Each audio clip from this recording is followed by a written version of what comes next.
welcome to today's live broadcast.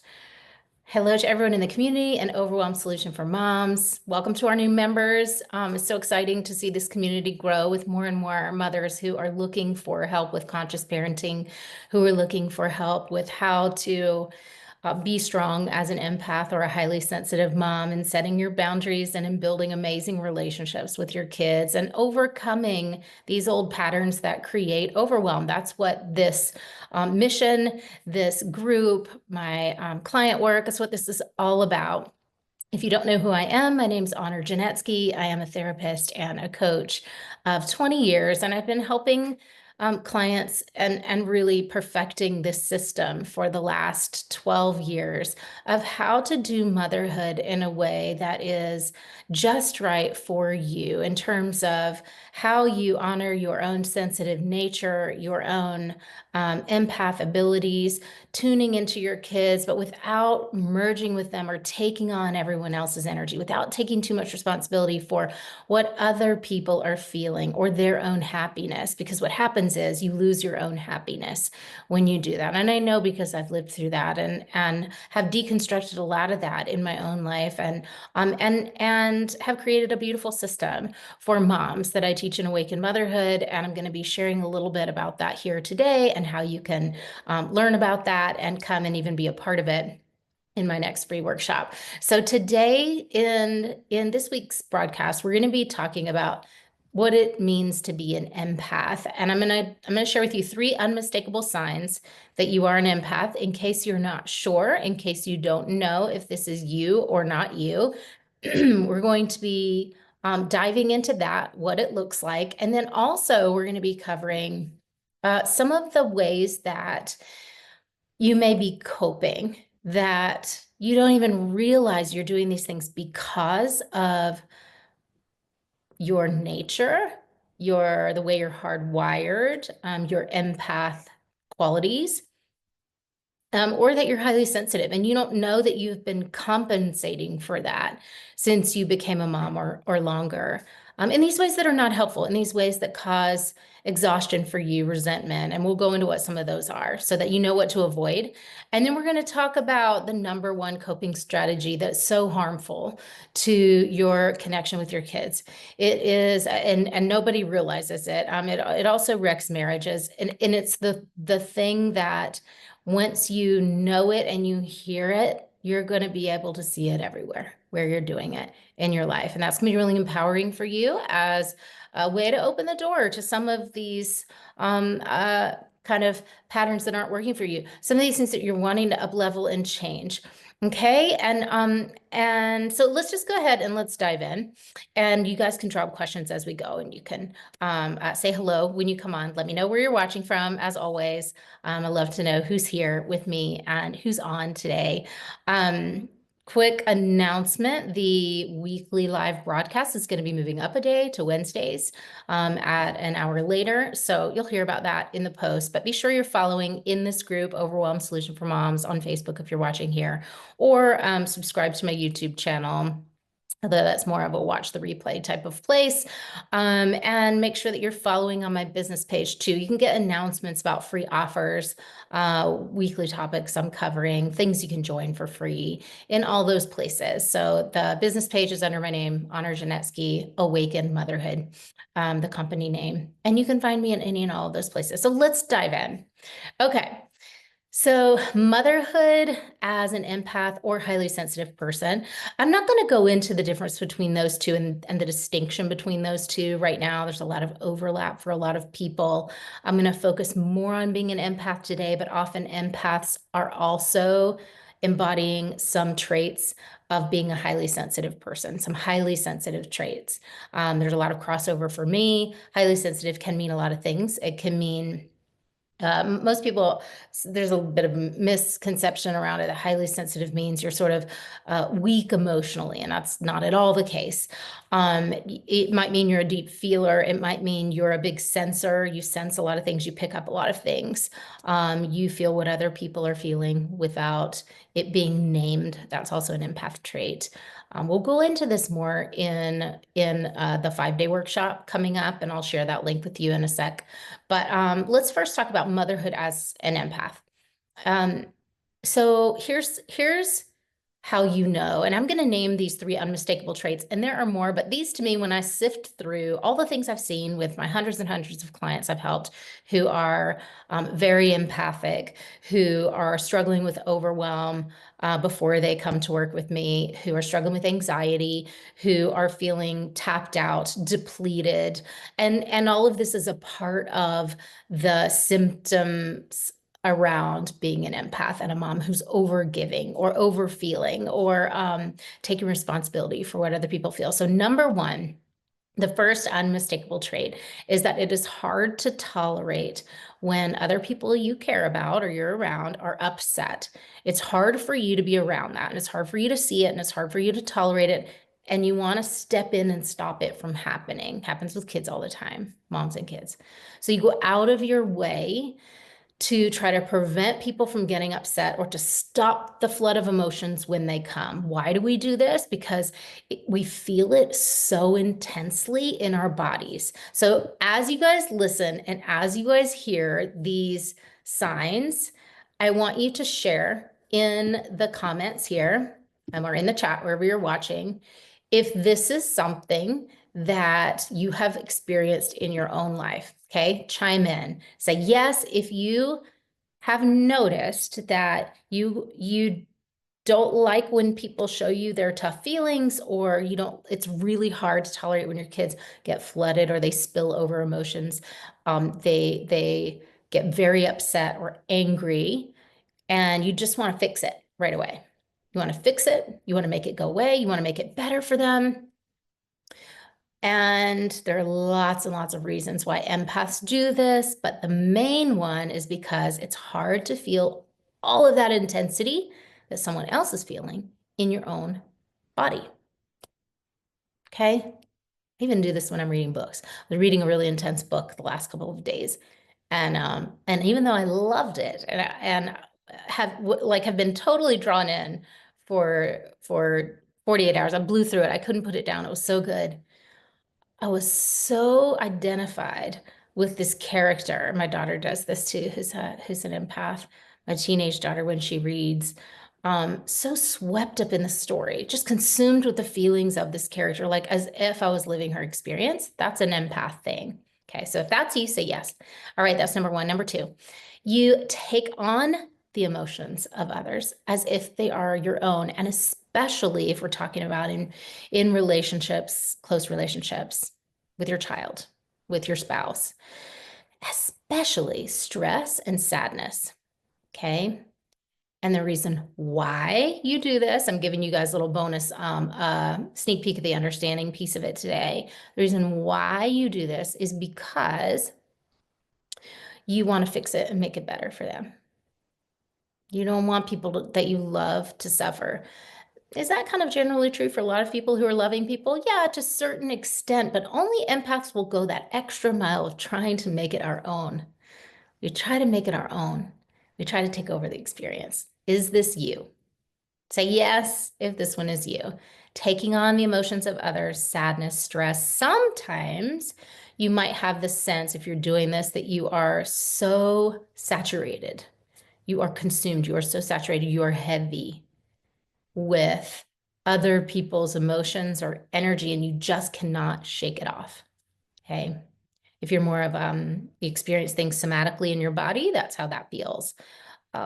For a lot of, I would say the bulk of my clients, women, moms who I've helped over the years, the symptom that shows up for them when they're doing this is overanalyzing, overthinking, can't stop the brain from going to try to fix everything. So if you're very cerebral, that's you. Okay, so yes, so that's you. And then the third unmistakable sign you're an empath is that you probably feel very guilty when you say no or don't want to do something or try to establish a boundary to protect your own energy.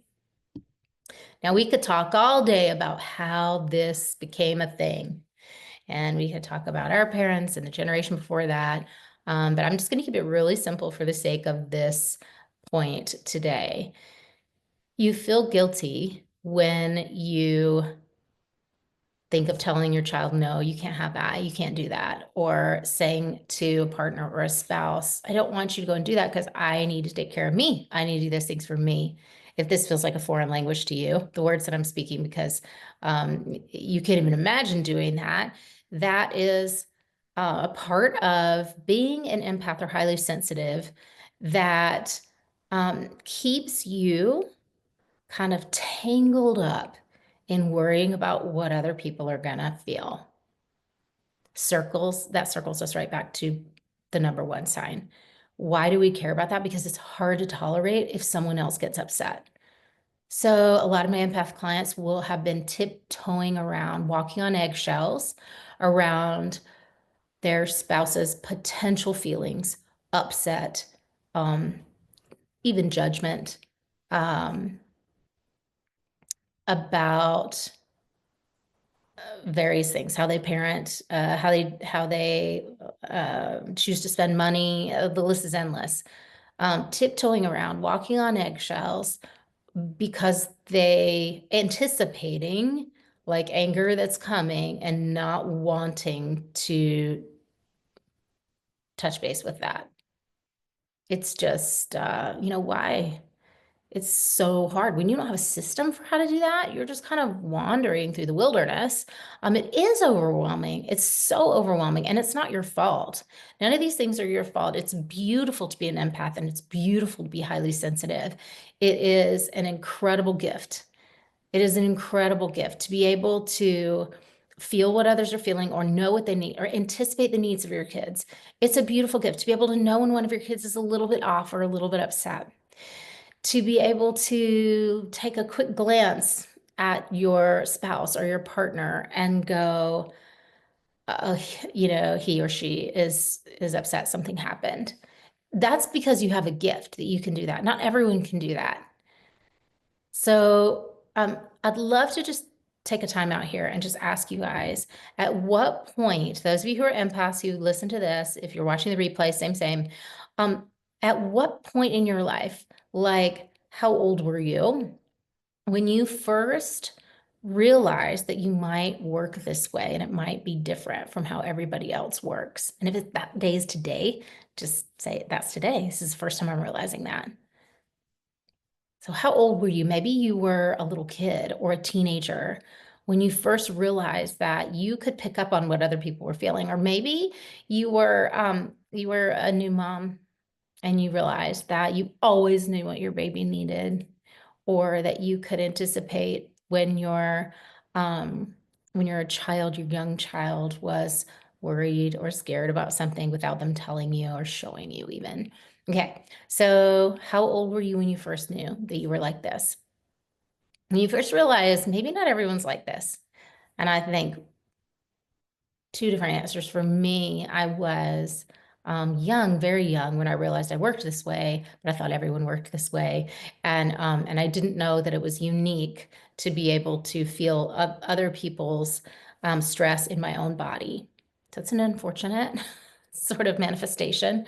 But I would pick up others' anxiety or fear or worry, and it would create a physical symptom for me. And I lived with chronic headaches for over a decade and tried lots of things. And through this journey into trying to learn about how to stop the headaches, I uncovered actually a deeper root cause that had nothing to do with my physical self and had everything to do with my emotional, mental, energetic self. So maybe that's how it's gone for you too. I would love to hear, share, you guys. That's what this community is all about. We can learn from each other's experiences. Okay, so most empaths are trying to override their true nature. Why?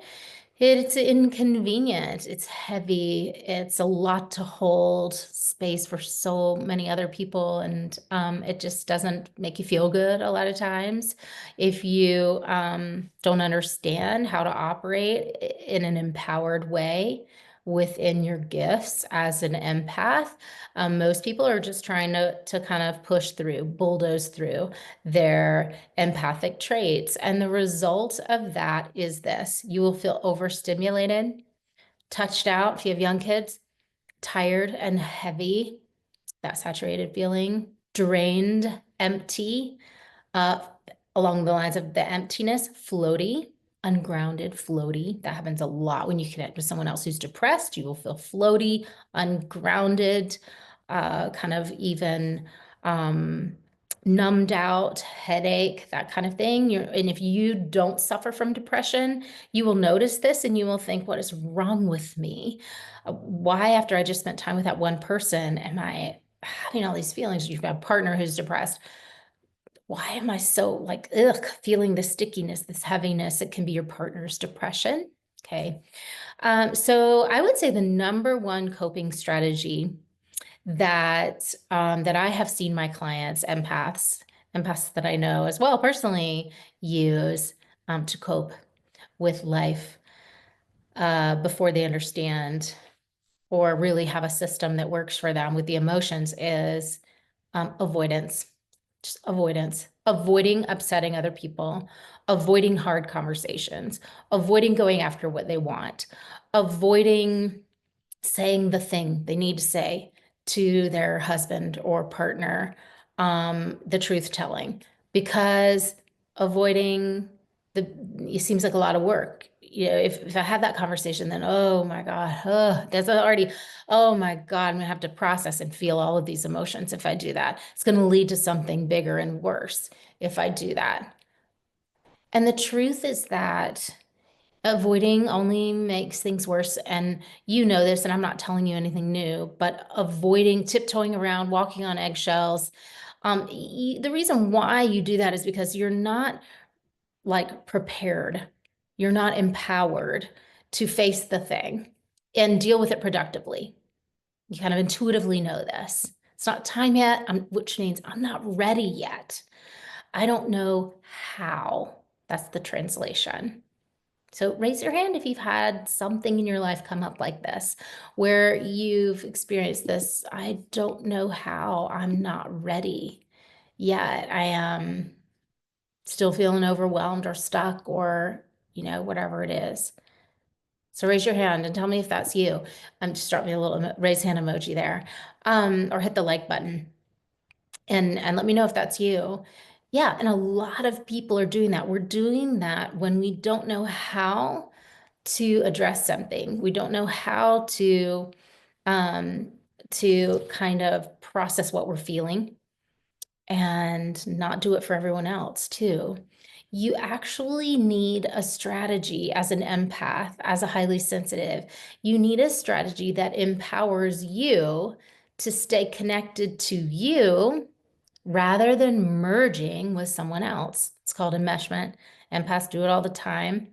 We merge with other people because we don't know how to stay within our own sense of self. We don't. Sometimes empaths don't even really have a defined sense of self. And that's really common when you grew up as an empath in your family of origin and just kind of meshed and merged with everybody else.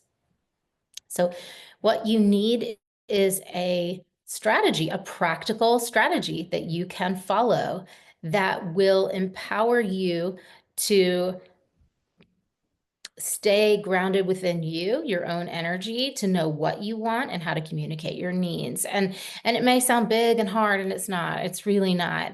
And I teach this very explicitly in Awakened Motherhood, and we touch on it in Embodied Calm too. How to develop this way of being in relationship that's grounded and clear and empowered looks like having really beautiful boundaries that work without denying what you need or who you are. Looks like, gentle or connected parenting, but with clear parameters, with follow through.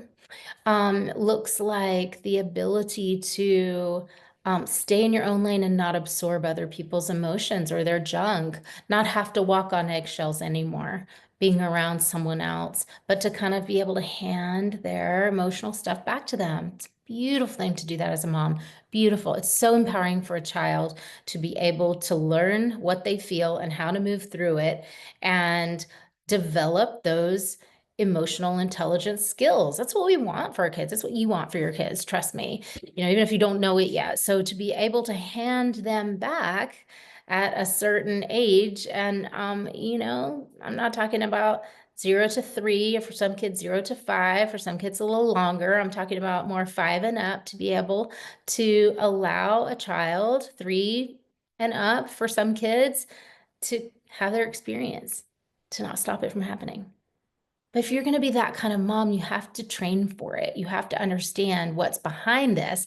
This is exactly why I'm teaching my next workshop on being an empath, peaceful parenting for empaths and highly sensitive moms. I am going to be teaching this strategy that I teach in Awaken Motherhood to all of you and all of your friends. I want you to bring any mom that you know who's an empath. I want to spread this as far and wide as we can and get as many people into the room. And this is going to be a 5-day live experiential workshop. Okay, to teach you these skills. This is the roadmap in a really clear step-by-step way. We're also going to do some work together, some live work in the room together to help you get to know yourself and how you tick more and where some of the obstacles are in parenting for you and help you move some of those barriers live and in the room. It's going to be a lot of fun. So you're going to learn exactly what I teach my clients and get the understanding of how this fits together. So that you leave more empowered to get out of overwhelm and to really take charge of your own life in ways that it has been in charge of you. Okay, so I'm going to drop the link for you guys. I want you right now to go ahead and sign up. Just get there, get into the room. This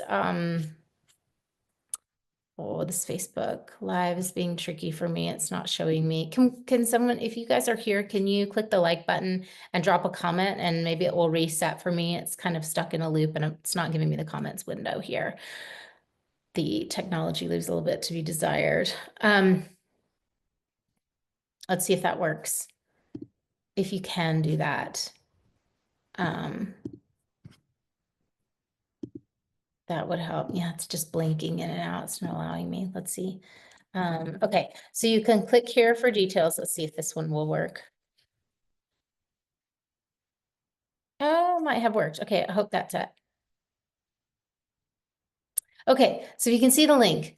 I want you to click there for details. I want you to go ahead and sign up. And I also invite you to share this, send it an email, share it in text, forward it from my Facebook post, whatever's the easiest way for you to get the link out to people. We're going to get together with as many empaths and highly sensitive moms as we can in the room. We start August 18th for this 5-day event. Check out the link for more details, and you can see the kind of breakdown of day-by-day sessions. But also, you have to register to join for me to be able to send you details. You have to sign up specifically for the workshop. So let me know if you guys have questions, but go sign up now. And we've got one more week before we start next week, and I'll share a little bit more about it. But I just cannot wait to connect with you and learn more about what you need and to play with you for this event. So it's going to be a lot of fun. All right, you guys, have a beautiful rest of your week, and I will see you there.